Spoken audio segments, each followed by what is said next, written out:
Ja, stvari se noro hitro spreminjajo, ampak nekaj pa vseeno ostaja. Alfa ima še vedno ogromno fanov in tale Giulia jim kar utrne kakšno solzico, tako so srečni, ko jo vidijo.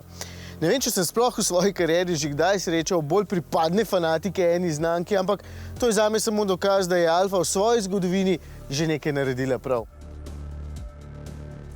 No in kaj jih tako usrečuje, da ima... Se pravičujem, nekdo kliče... Prekini. Skratka, da ima... Kaj je spet, no... Mir... Grozen. Mi je žal. Torej, tale ima... Pa lepo te prosim, no... A je lahko mir? Daj vzem ta telefon, no. Takoj, ko folk sliši, da imam na testu QV-ko, me vsi kličejo, ker bi se vsi radi peljali, ne vem, objavljali fotke na Facebooku, pa kaj se in kaj še. Kot da ljudje nimajo službe. Madonna. Čeprav, tudi moja danes ni težka. Tale avto sem čakal vse, odkar so ga predstavili in ko sem slišal, da ima več kot 500 konjev, sem vedel, da ne morejo sekati mimo. Če je pa Alfa.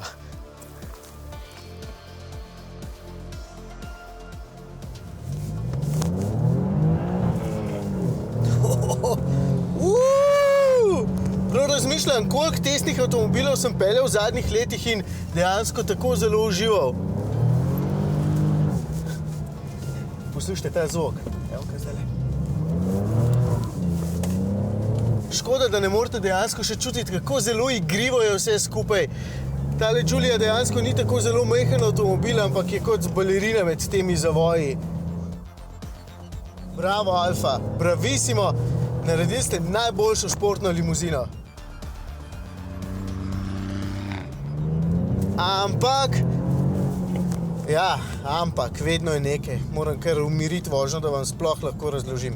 Najbolj sem se bal, da bom našel napake, kakršne sem dejansko potem našel. Avtomobil ima samo 11.000 prevoženih kilometrov, pa se že fejst poznajo. Vem, da so ga vsi po vrsti mučili, kolikor se je le dalo, ampak vseeno.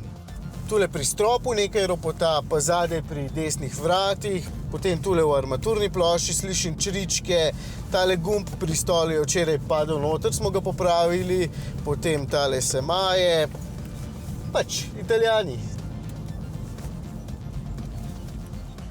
Škoda, da ne zrihtajo še teh malenkosti, ker vse ostalo izgleda sicer top. Poglejte, koliko karbona je v tem avtomobilu, še ta dva Sparkova sedeža imata karbonsko školjko, pa pokrov motorja in streha sta iz karbona, da je avto kar se da lahek, veliko je aluminija.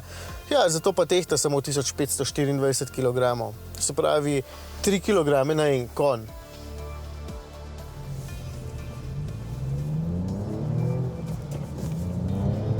Avto je noro hiter. Ni čudno, da so postavili čas 7 minut 39 sekund na Nordschleife in to z ročnim menjalnikom. Samodejni bi bil še hitrejši. Ampak moram priznati, da tudi tukaj zelo uživam. Menjalnik mi je všeč, hodi so taki moški, kratki sicer in natančni. Edino hod sklop, ki se mi zdi malce predolg. No, in prestavna razmerja bi lahko malce drugače izračunali, če vprašate mene. V tretji prestavi gre ta avtomobil 180 km/h, v šesti pa se pri 130 km/h vrti že skoraj 3000 vrtljaji.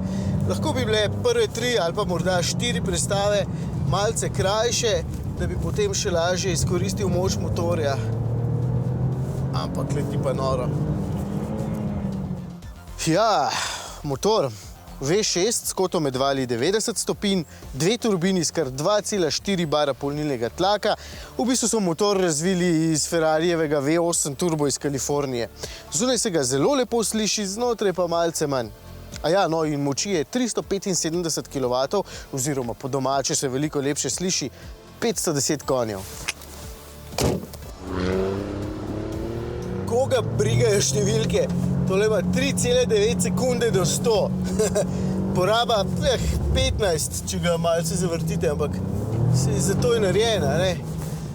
In tudi, ko takole divjaš, niti ne slišiš nobenih čričkov, nobena malenkost te ne moti. Ne vem, zakaj mislim, malce maha, da so končala. Sem šele začel.